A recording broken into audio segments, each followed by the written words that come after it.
दोस्तों, कैसे हैं आप सब। दोस्तों, आज के इस सीटेट जो अगस्त 2024 के लिए जो रोज़ाना आने वाले मॉडल पेपर में एक नया मॉडल पेपर आपके सामने लेकर मैं प्रस्तुत हूं। इस मॉडल पेपर में हिंदी तथा संस्कृत के कुछ महत्वपूर्ण प्रश्न शामिल किए गए हैं। ये प्रश्न सीटेट परीक्षा के लिए बहुत ही महत्वपूर्ण साबित होने वाले हैं। दोस्तों, यदि आप रोज़ाना ऐसे ही मॉडल पेपर हल करते रहेंगे तो परीक्षा तक आप लोगों के पास एक संग्रह तैयार हो जाएगा। तो दोस्तों, देखते हैं प्रश्नों को। उससे पहले यदि आप हमारे चैनल पर नए हैं तो चैनल को सब्सक्राइब कर लें, वीडियो को लाइक करें व दोस्तों को शेयर करें। चलिए शुरू करते हैं आज की वीडियो। और सबसे पहले हिंदी के प्रश्न इसमें दिए गए हैं और एक गद्यांश है जिसके आप लोगों को प्रश्न हल करने होंगे। ठीक है, गद्यांश देकर उत्तर निकालने होंगे। ठीक है, जैसा आपके सीटेट परीक्षा में पेपर आता है तो सेम वैसा ही हमने इसको बनाया हुआ है। ठीक है, चलिए देखिए। हिंदी गद्यांश को पढ़कर पूछे गए प्रश्नों के सबसे उपयुक्त उत्तर वाले विकल्प को चुनिए। ठीक है, चलिए पहले गद्यांश पढ़ लेते हैं, उसके बाद प्रश्नों के उत्तर देंगे। ठीक है, चलिए पढ़िए। एक स्कूल में आर्ट के पीरियड में टीचर ने बच्चों से कार बनाने के लिए कहा। एक आर्ट के टीचर थे तो उन्होंने कहा कि बच्चों ज़रा कार बनाइए। ठीक है, बच्चों ने अपनी समझ के हिसाब से रंग बिरंगी कारें बनाई। यानी बच्चे जैसा उनको समझ में आया कि कार ऐसी होती है, जैसा उनके दिमाग में था कि कार ऐसी होती है, इस तरह दिखती है, वो उन्होंने अपने अपने आर्ट की कॉपी में बनाई। ठीक है, एक बच्चे ने क्या किया था, कार के दरवाज़ों में एक पंखा लगा दिया। क्या लगा दिया? पंखा लगा दिया, यानी पंख है ना, पंख लगा दिए। और छत पर हेलीकॉप्टर जैसा एक बड़ा सा पंखा लगा दिया।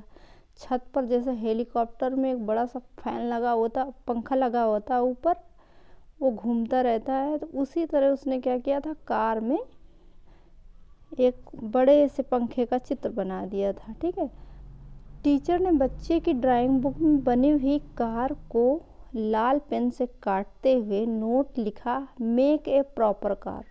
क्या लिखा कि एक जो कार जैसी होती है वैसी कार बनाओ, यानी मेक ए प्रॉपर कार, जैसी कार होती है वैसे ही बना कर दिखाओ। माँ ने बच्चे की ड्राइंग बुक देखी तो उसे फटकार लगाते हुए कहा, कार भी कहीं उड़ती हैं। क्या कहा? कार भी कहीं उड़ती हैं। अगले दिन बच्चा ड्राइंग बुक पर साधारण सी कार बना कर लाया। एक साधारण सी कार जैसा रोज़ सब लोग देखते थे, है ना, वैसी कार साधारण सी बना कर ले आया। तो टीचर ने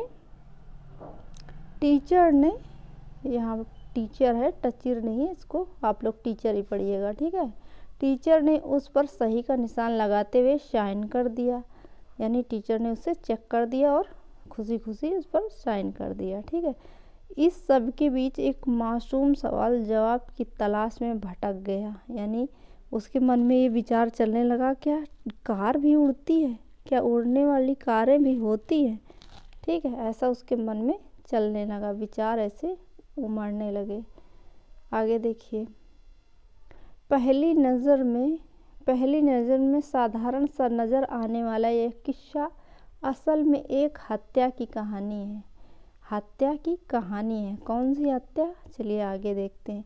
एक बच्चे की कल्पनाशीलता की हत्या। यानी बच्चे ने कल्पना करके उस कार को बनाया था और टीचर ने उसको डांट करके उसकी कल्पना को वहीं पर ख़त्म कर दिया, है ना।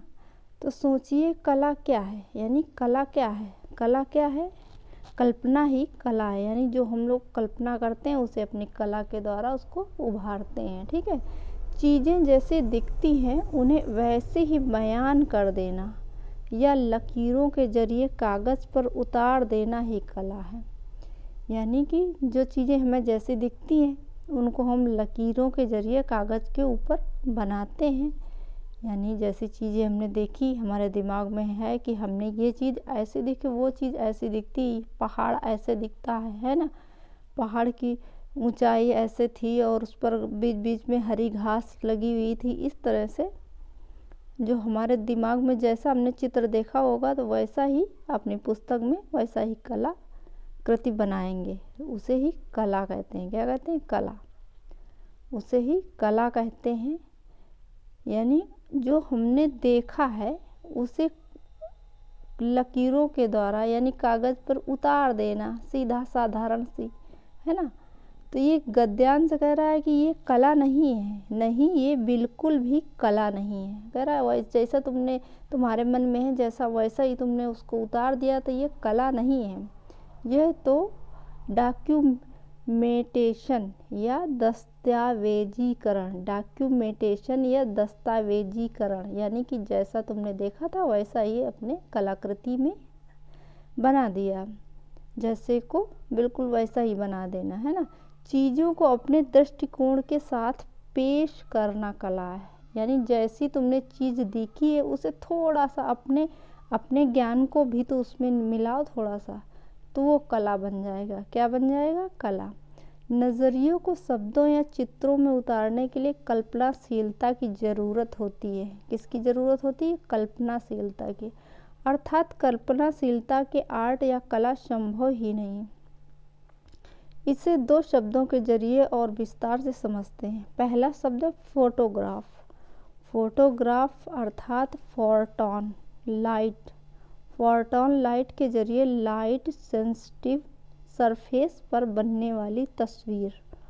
फोटॉन लाइट में सेंसिटिव सरफेस पर बनने वाली तस्वीरें, उसे ही फोटोग्राफ कहते हैं। ठीक है। दूसरा शब्द है इमेज। इमेज ये भी लाइट से बनी हुई तस्वीर है। और पर इमेज शब्द में इमेजिनेशन भी शामिल होता है। इमेजिनेशन का मतलब कल्पना होता है। क्या होता है? कल्पना। फोटोग्राफर जब किसी तस्वीर में एंगल, रंगों और पर्सपेक्टिव के जरिए अपना इमेजिनेशन जोड़ता है तो वह इमेज कहलाती है। हर फोटोग्राफ इमेज हो ऐसा ज़रूरी नहीं है। ठीक है, क्योंकि इमेजिनेशन में क्या होता है, हर फोटोग्राफ में एक फोटोग्राफर जो होता है वो अपने तरीके से उसमें क्या करता है, एंगल देता है, उसको रंग भरता है ना, इस तरह से उसको सेट करता है और अपनी इमेजिनेशन यानी कल्पनाशीलता के जरिए उसमें रंगों को भरता है और उसमें क्या ज़रूरत है, कौन सा रंग कितना कम है कितना ज़्यादा, ये सब उसमें जोड़ करके वो एक इमेज तैयार करता है ना। चलिए, और कह रहा है कि हर फोटोग्राफ इमेज हो ऐसा ज़रूरी नहीं है। ठीक है, हर फोटोग्राफ इमेज नहीं हो सकता है। ठीक है, चलिए अब चलिए गद्यांश के अनुसार प्रश्नों के उत्तर दीजिएगा। ठीक है, चलिए देखिए प्रश्न नंबर 1 कह रहा है, गद्यांश के अनुसार बच्चों ने अपनी समझ के हिसाब से रंग बिरंगी कारें बनाई। इस लाइन का क्या तात्पर्य है? बच्चों ने कभी कारें नहीं देखी थी, बच्चों को रंग अच्छे लगते, बच्चों ने देखी हुई कारों में अपनी रंग बिरंगी कारें ही बनाते। तो इसका सही उत्तर क्या हो जाएगा? यहाँ पे कुछ छूट रहा है सी ऑप्शन पे। चलिए मैं देखती हूँ क्या छूट रहा है। बच्चों ने देखी हुई कारों में अपनी समझ के हिसाब से, अपनी समझ यानी कल्पना के जरिए के द्वारा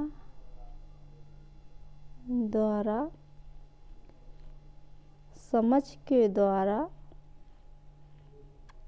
नवीनता लाई, है ना, नवीनता लाई, ये इसका उत्तर हो जाएगा। क्या हो जाएगा? उत्तर। ठीक है, बच्चों ने देखी हुई कारों में अपनी समझ के द्वारा नवीनता लाई, यही उसका सही उत्तर हो जाएगा। ठीक है, चलिए अगला प्रश्न देखते हैं। प्रश्न नंबर 2 क्या कह रहा है, एक बच्चे की कल्पनाशीलता समाप्त हो जाती है जब, कब समाप्त हो जाती है? चलिए ऑप्शन पढ़िए और उत्तर दीजिए। जब उसकी कल्पनाशीलता की सराहना हो, जब उसे टोका ना जाए, उसे बनाने दिया जाए तो जो वह बनाना चाहता है, तो जब उसे छूट दे दी जाएगी तो यहाँ पे तो समाप्त होने वाली कोई बात ही नहीं ना। उसके बनाए चित्र पर लाल पेन चलाया जाए, गद्यांश में यही दिया गया है ना, टीचर ने लाल पेन चला दिया ना, टीचर ने लाल पेन चला दिया तो उसकी कल्पनाशीलता समाप्त हो जाती है। ठीक है, चलिए अगला प्रश्न देखते हैं। कला के लिए आवश्यक है, क्या आवश्यक है? रंगों की पहचान, कठोर अभ्यास, कलाओं का ज्ञान, कल्पनाशीलता। तो इस गद्यांश के अनुसार क्या आवश्यक है? कल्पनाशीलता। ठीक है, अगला देखिए। कार में दरवाजों पर पंख लगाना और छत पर हेलीकॉप्टर जैसा एक बड़ा सा पंखा लगाना बच्चे के किस गुण की ओर संकेत करता है? यानी बच्चा कैसा था, ये पूछ रहा है। स्वच्छंदता, परिश्रम, कल्पनाशीलता, लगन।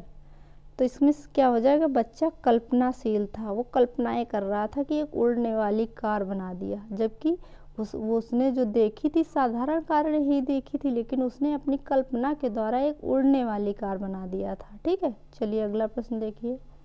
निम्न में से कौन सा कथन सत्य है? चलिए पढ़िए। प्रत्येक फोटोग्राफ इमेज होती है, प्रत्येक फोटोग्राफ इमेज होती है। अभी हम लोगों ने गद्यांश में पढ़ा, ये तो गलत हो जाए क्योंकि उसमें लिखा था प्रत्येक फोटोग्राफ, जरूरी नहीं कि वो इमेज हो, है ना। फोटोग्राफ तथा इमेज में रंगत अंतर होता है। फोटोग्राफ और इमेज में एंगल समान होता है। इमेज में फोटोग्राफर की कल्पना भी शामिल होती है। तो डी ऑप्शन उस गद्यांश के अनुसार बिल्कुल सही हो जाएगा। चलिए अगला प्रश्न देखते हैं। प्रश्न नंबर 6 क्या कह रहा है? नजरिए को शब्दों या चित्रों में कल्पनाशीलता की जरूरत होती है। नजरिए को शब्दों या चित्रों में कल्पनाशीलता की जरूरत होती है। रेखांकित, ये जरूरत शब्द रेखांकित है। क्या है? जरूरत शब्द। ठीक है, रेखांकित शब्द का के लिए हम और कौन सा शब्द प्रयोग कर सकते हैं, ये पूछ रहा है। ये नीचे ऑप्शन दिए गए, आवश्यक, आवश्यकता, अवश्य, जरूर। तो जरूरत शब्द के लिए दूसरा शब्द कौन सा आप प्रयोग कर सकते हैं? जरूरत के लिए दूसरा शब्द आवश्यकता। क्या आ जाएगा? आवश्यकता। ठीक है, चलिए अगला प्रश्न देखिए। प्रश्न नंबर 7 क्या कह रहा है? बच्चों ने अपनी समझ के अनुसार रंग बिरंगी कारें बनाई। वाक्य में विशेषण शब्द कौन सा है? विशेषण क्या होता है? जो संज्ञा है, सर्वनाम की विशेषता बताए, है ना। रंग बिरंगी कारें, तो इसमें क्या हो जाएगी? रंग बिरंगी, है ना। ये कार क्या है? कार क्या है? संज्ञा है। और रंग बिरंगी क्या हो जाती हैं? ये विशेषण है, क्योंकि ये कार की विशेषता बता रहा है। तो क्या हो जाएगा? रंग बिरंगी, रंग बिरंगी ये शब्द कार की विशेषता है। किसकी विशेषता है? कार की। ठीक है, चलिए अगला देखिए। कल्पना का विलोम शब्द है। कल्पना का विलोम शब्द क्या हो जाएगा? कल्पनाशीलता, सत्य, यथार्थ, यथार्थवादी। कल्पना का मतलब कि कल्पना यानी कल्पना करना। कल्पना यानी कि कुछ वो आपके सामने नहीं है, आप उसको अपने दिमाग में इसको सोच रहे हैं कि हाँ ऐसा होगा, ऐसा होगा। जबकि कल्पना से परे दूसरा इसका विलोम जो ढूंढ रहे हैं हम लोग, वो क्या हो जाएगा? यथार्थ। यथार्थ माने वास्तविकता, वास्तविकता यानी जो आपके सामने प्रत्यक्ष रूप से हाजिर हो उसको यथार्थ कहते हैं। क्या कहते हैं? यथार्थ। जो आपके सामने चल रहा है, यानी आप सामने देख रहे हैं कि पुस्तक पढ़ रहे हैं, है ना, तो वो क्या है? यथार्थ है। क्या है? यथार्थ। ठीक है, और आप कल्पना कर रहे हैं मैं तो सीटेट अगस्त 2024 का पेपर दे रही हूँ, तो ये सब आपके दिमाग में चल रहा है। ठीक है, ये आपकी कल्पना हो गई, क्योंकि अभी परीक्षा हुई नहीं है, आई नहीं है ना, अभी अगस्त आया नहीं है, तो कल्पना हो गई आपके लिए। ठीक है, यथार्थ क्या है कि आप अभी पढ़ रही हैं। ठीक है, चलिए अगला प्रश्न देखिए। निम्न में से कौन सा शब्द समूह से भिन्न है? टीचर, स्कूल, लाइट, कला। तो दोस्तों इसमें कौन सा भिन्न हो जाएगा? इसमें डी ऑप्शन, कला। कला क्योंकि एक हिंदी शब्द है। क्या है? हिंदी। जबकि ये तीनों शब्द क्या है? इंग्लिश शब्द है। क्या है? इंग्लिश। तीनों शब्द इंग्लिश है। ठीक है, अंग्रेजी के शब्द हैं, तो ये अलग हो जाएंगे, और ये कला हिंदी शब्द है, इसलिए ये अलग हो गया। चलिए अगला प्रश्न देखिए। बच्चों को प्रभावी संप्रेषण, एक प्रश्न हमने इसमें शिक्षण का डाल दिया था। ठीक है, कल मैं सारे प्रश्न जो हिंदी जो अगला मॉडल पेपर लेके आएंगे हिंदी का, उसमें सारे प्रश्न शिक्षण के शामिल करेंगे, ताकि आप लोगों को शिक्षण हल करने में ज़रा भी परेशानी ना हो, क्योंकि 15 नंबर का शिक्षण भी आता है। ठीक, चलिए देखिए प्रश्न नंबर 10 क्या कह रहा है। बच्चों को प्रभावी संप्रेषणकर्ता बनाने के लिए, प्रभावी संप्रेषणकर्ता मतलब अपनी बात दूसरों तक स्पष्ट रूप से पहुंचाने के योग्य बनाना, है ना। प्रभावी संप्रेषणकर्ता बनाने के लिए एक शिक्षक को निम्नलिखित में से किसका अभ्यास उसके यानी उनके साथ नहीं करना चाहिए। किसके साथ? बच्चों के साथ, है ना, उनके साथ नहीं करना चाहिए। भाषा के साथ खेलना, भाषा का उत्पादन, ज्ञान का निर्माण एवं उसे साझा करना, ये तो करना ही पड़ेगा ना। और भाषा के साथ खेलना ये भी सिखाना पड़ेगा। भाषा का उत्पादन यानी भाषा को किस तरह से उनको बोलना है, किस तरह से उसको निर्माण करना है, ये सब बातें उनको सिखाना ही पड़ेगा बच्चों को, है ना। ये तो सब सही है। कह रहा क्या नहीं करना है। बेहतर प्रदर्शन हेतु भूमिका निर्वाह के लिए संवादों को याद करना। याद करके वो कितनी देर तक याद रख पाएंगे, है ना, थोड़ी देर में भूल जाएंगे। उसके बाद तो बोल ही नहीं पाएंगे कि हमें क्या कहना है, सामने वाले को क्या बोलना है ना, कि किस प्रश्न का उत्तर पूछा जा रहा है या कौन सी बात कही जा रही है, तो इसका जवाब हम क्या देंगे। जब उनको याद कराएंगे तो वो थोड़ी देर में भूल जाएंगे, है ना। जब उनको भाषा के साथ खेलना आ जाएगा, भाषा का उत्पादन करना आ जाएगा, ज्ञान का निर्माण एवं साझा करना आ जाएगा, तो अपने आप बेहतर प्रदर्शन के योग्य हो जाएंगे। ठीक है, तो डी ऑप्शन गलत हो जाएगा और जो गलत है वही हमारा उत्तर बन जाएगा। ठीक, चलिए अगला प्रश्न देखिए। जो सीटेट होता है इसमें क्या होता है कि याद करना है। याद करना, ये कीवर्ड याद रखिए, याद करना, है ना। जैसे कंठस्थीकरण आपको मिलेगा शब्द, याद करना मिलेगा।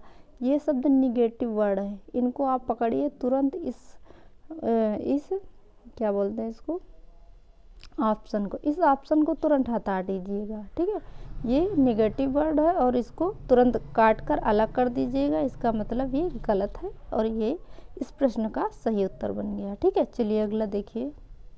अब यहाँ से संस्कृत के कुछ प्रश्न हमने रखे हैं, आप लोग देखिएगा। शिक्षण के प्रश्न हैं और 2-4 प्रश्न व्याकरण के भी हैं। ठीक है, चलिए देखिए। प्रश्न नंबर 1 कह रहा है शिक्षार्थिनः व्याकरण मान, क्या लिखा है, व्याकरणिक मान शनैः शनैः पौन पुण्येन च शिक्षन्ते, यानी शिक्षार्थियों को व्याकरण की नियमों को धीरे धीरे, शनैः शनैः मतलब धीरे धीरे, ठीक है, पौन पुण्येन यानी बार बार उनको सिखाया जाता है। सर्वोन सभी व्याकरण नियमा नाम, व्याकरण नियमों को एक ही बार में ज्ञानस्य अपेक्षता शनैः शनैः व्याकरण नियमा ज्ञातव्य, यानी व्याकरण नियमों को एक बार में उन्हें नहीं बताया जा सकता, उनको धीरे धीरे यानी बार बार उनको समझाया जाता है, बताया जाता है। ठीक है, एतत् शिक्षणम कथ्यते, इस प्रकार के शिक्षण को क्या कहते हैं। कह रहा है कि शिक्षार्थियों के व्याकरण नियमों को बार बार तथा धीरे धीरे बताया जाता है, समझाया जाता है। सभी व्याकरण नियमों को एक बार में ज्ञात कराना या जानकारी देना, ये धीरे धीरे व्याकरण नियमों को जानकारी देना पड़ता है, क्योंकि एक बार में उनको नहीं समझाया जा सकता, नहीं बताया जा सकता, है ना। यह शिक्षण क्या कहलाता है, ये कह रहा है, ये शिक्षण क्या कहलाता है, यानी बार बार बात को बताना, बार बार समझाना, ये क्या कहलाएगा, ये कहलाएगा क्या, पारिस्थितिक शिक्षणम। तो ऐसा तो कुछ इसमें नज़र नहीं आ रहा है कि पारिस्थितिक शिक्षण हो, तो ये कट जाएगा। संरचनात्मक शिक्षण, तो ये भी नहीं नज़र आ रहा। स्थानिक, ये भी नहीं है, तो सही क्या हो जाएगा,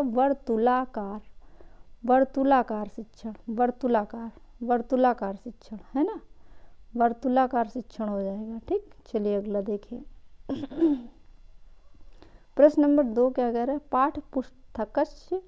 पाठ पुस्तक की अवबोधन क्षमता तस्मात् सूचना नाम, पाठ्य पुस्तक की अवबोधन क्षमता, उसके सूचना नाम यानी सूचनाओं का आहरण करना, तस्य व्याख्यान च एतत् सर्वं किमस्ति। आहरण तस्य व्याख्यानम च एतत् सर्वं किमस्ति। पाठ्य पुस्तक की अवबोधन क्षमता, उसकी जो सूचनाएं होती, सूचनाओं का आहरण एवं व्याख्यान करना, ये किस तरह के, ये सब किस में आएंगे, ये सब किस में आएंगे कह रहा है, यानी ये सब शब्द किस तरह की प्रक्रिया के अंतर्गत आते हैं। चलिए ऑप्शन देखते हैं। ऑप्शन क्या कह रहा है? ऑप्शन कह रहा है प्रवाहेण पठनम, प्रवाह के साथ पढ़ना, श्रुतलेखा, निष्कूटनम, अवबोधपूर्वक पठनम, अवबोधपूर्वक पठनम। ठीक है, चलिए अब इसमें देखना है कि प्रवाह के साथ पढ़ना। ठीक है, प्रवाह के साथ पढ़ना, तो इसमें जो क्वेश्चन है उसमें तो ऐसा कुछ नहीं, श्रुतलेख की बात ही नहीं आती है। निष्कूटनम यानी डिकोडिंग, इसकी भी बात नहीं आ रही, तो सही क्या हो जाए? अवबोध पूर्वक पठनम। अवबोध बने ज्ञान पूर्वक पठन करना। पाठ पुस्तक की अवबोधन क्षमता यानी अवबोध पूर्वक पढ़ते हुए उसके जो दिए गई सूचनाएं उनको जानना तथा जो व्याख्या दी गई है उसको पहचानना या समझना, है ना, ये सब क्या कहलाता है? अवबोध पूर्वक पठन। जानकारी पूर्वक पढ़ते हुए जाना, अवबोध पूर्वक पठनम। ठीक है, चलिए अगला प्रश्न देखते हैं। 3 नंबर क्या कह रहा है? अधो अंकितेश, नीचे दिए गए केन संस्कृत भाषाया प्रशंसा न कृता, यानी नीचे दिए गए ये जो लिखे हैं नाम, इनमें से किसने संस्कृत भाषा की प्रशंसा नहीं की है? किसने संस्कृत भाषा की प्रशंसा नहीं की है? तो कील हानेन, चर्चिलेन, मैक्स मूलरेन, कीथेन। तो इसमें कौन सा सही हो जाएगा? किसने नहीं की है पूछ रहा है ना, तो इसमें जो चर्चिल ये हैं जो विद्वान, इन्होंने संस्कृत भाषा की प्रशंसा नहीं की है और इन सब लोगों ने प्रशंसा की है। ठीक है, चलिए अगला देखिए। अधो अंकितेषु कथम गहन अध्ययनेन से संबद्धा, नीचे दिए गए में से कौन सा गहन अध्ययन से संबंधित है? चलिए पढ़िए। स्वांत सुखाय, धारा प्रवाहणेन पठन हेता शिक्षार्थिनः प्रशिक्षणाय सहायता प्रदानम। धारा प्रवाह के साथ पठन शिक्षा प्रशिक्षण के लिए सहायता प्रदान करता है। इदम पूर्वक मध्यनम अस्ति, इदम पूरक मध्यनम अस्ति। लिखित वस्तु जातस्य निष्कूटनेन सह संबद्धम अस्ति। ठीक है, पठ्यमानस्य पुस्तकस्य प्रत्येकं शब्दानाम् अर्थबोधनं पठनस्य उद्देश्यम् अस्ति। तो कह रहा है गहन शब्द, क्या पूछ रहा है? गहन अध्ययन सह संबद्धा, गहन अध्ययन के साथ कौन संबंधित है? तो इसमें क्या हो जाएगा? यही सी ऑप्शन बिल्कुल सही हो जाएगा। पाठ्य पुस्तक के प्रत्येक शब्द का अर्थ बोधन करते हुए पाठ के उद्देश्य को समझते हुए पढ़ना। ठीक है, चलिए अगला प्रश्न देखिए। का पद्धति इयम विश्वस्ति, कौन सी पद्धति है जिसे यह विश्वास है कि यत माने जो विषय वस्तु अपेक्षा वाक्य निर्माणम अधिक महत्वपूर्णम अस्ति, कि विषय वस्तु की अपेक्षा वाक्य निर्माण अधिक महत्वपूर्ण है। इसमें क्या हो जाएगा? संप्रेषणात् भाषा शिक्षण पद्धति यानी संप्रेषणात्मक भाषा शिक्षण पद्धति, व्याकरण अनुवाद पद्धति, संरचनात्मक उपागम, निर्माणात्मक उपागम। तो विषय वस्तु की अपेक्षा वाक्य निर्माण अधिक महत्वपूर्ण है, ये प्रश्न पूछा जा रहा है ना। तो इसमें सही क्या हो जाएगा? इसमें सही क्या हो जाएगा ये पूछ रहा है। ठीक है, चलिए देखिए आगे। तो इसका सही उत्तर कौन सा हो जाएगा? सही हो जाएगा ऑप्शन नंबर बी। कौन सा सही हो जाएगा? ऑप्शन नंबर बी सही हो जाएगा। ठीक है, ऑप्शन नंबर बी सही हो जाएगा। ठीक है, व्याकरण अनुवाद पद्धति, क्या हो जाएगा? व्याकरण अनुवाद पद्धति। व्याकरण अनुवाद पद्धति में वाक्य निर्माण अधिक महत्वपूर्ण होता है, किसकी अपेक्षा? विषय वस्तु की अपेक्षा। ठीक है, चलिए अगला प्रश्न देखिए। पाठ्य पुस्तक में कथा का मतलब कहानी, ठीक है, कविता, नाटकान यानी नाटक, च लेखक, लिखिता, अपर प्रसंगा सम्मिलिता भवन्ति। पाठ्य पुस्तक में कहानी, कविता, नाटक और लेखक के द्वारा लिखे गए जो अन्य प्रसंग वो सम्मिलित होते हैं। ठीक है, एतादृशी माने ऐसे सामग्री अस्माकं आवश्यकता भवति, यानी ये सब सामग्री की आवश्यकता होती है। यतो ही का मतलब ऐसे ही, तो इसमें ऑप्शन पढ़िएगा, प्रमाणिक भाषायाम स्वाभाविक भाषाज भवति, यानी प्रमाणिक भाषा के स्वाभाविक भाषा के रूप में होती है। पाठ्य पुस्तके सम्मिलितुषु इति उद्देश्येन लिखति, प्रख्यात लेखकै लिखति सरलायां भाषायां भवन्ति। तो इसमें सही क्या हो जाएगा? ऑप्शन ए कि प्रमाणिक भाषा स्वाभाविक भाषा होती है, तो ये सही हो जाएगा, ऑप्शन ए बिल्कुल ठीक। चलिए अगला देखिए, प्रश्न नंबर 5 क्या कह रहा है? मुद्रित भाषाएं यानी जो लिखित भाषा होती है, समृद्ध